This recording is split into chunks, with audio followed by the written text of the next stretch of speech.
ದೇವ್ರು ನಿಮ್ಮ ಹತ್ರ ಏನೋ ಹೇಳ್ಬೇಕಂತೆ ಫ್ರೆಂಡು. ಕೇಳಿಸ್ಕೋತೀರಾ? ಬನ್ನಿ ಇಲ್ಲಿ ಕೂತ್ಕೊಳ್ಳಿ, ಕಣ್ಮುಚ್ಚಿ. ಹಾ, ಈಗ ಕೇಳಿಸುತ್ತೆ ನೋಡಿ, ಗಮನ ಕೊಡಿ. ತಡ ಆದ್ರೂ ಎಲ್ಲವೂ ಸರಿಯಾಗೇ ನಡೆಯುತ್ತೆ. ನಿನಗೆ ಏನು ಬೇಕೋ ಅದೇ ನಡೆಯುತ್ತೆ. ನಿನ್ನ ಬದುಕಿನಿಂದ ಕೆಲವರನ್ನ ನಾನು ತೆಗೆದಿದ್ದೇನೆ.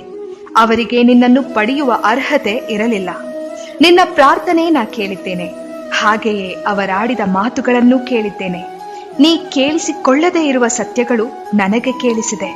ನಿನ್ನ ಬೆನ್ನ ಹಿಂದೆ ಅವರಾಡಿದ ನಾಟಕ ನೋಡಿದರೆ ಅಥವಾ ಸತ್ಯವೆಲ್ಲ ತಿಳಿದರೆ ನಿನಗಿನ್ನೂ ನೋವಾಗುತ್ತದೆ ಎಂದು ನಿನ್ನನ್ನು ನನ್ನ ದಾರಿಗೆ ಎಳೆಯುತ್ತಿದ್ದೇನೆ. ಕಷ್ಟ, ಅವಮಾನ, ನಿಷ್ಠೂರದ ಮಾತುಗಳೆಲ್ಲವೂ ನಿನ್ನನ್ನು ನಾ ಪರೀಕ್ಷಿಸುತ್ತಿರುವ ವಿಧಾನಗಳು. ಈ 4 ದಿನದ ಕಷ್ಟಗಳೆಲ್ಲ ಬದುಕಲ್ಲ. ತಾಳ್ಮೆಯಿಂದ ಇರು, ನನ್ನಲ್ಲಿ ನಂಬಿಕೆ ಇಡು. ಎಲ್ಲವೂ ಸರಿಯಾದ ಸಮಯಕ್ಕೆ ನಿನ್ನ ಕೈ ಸೇರುತ್ತೆ.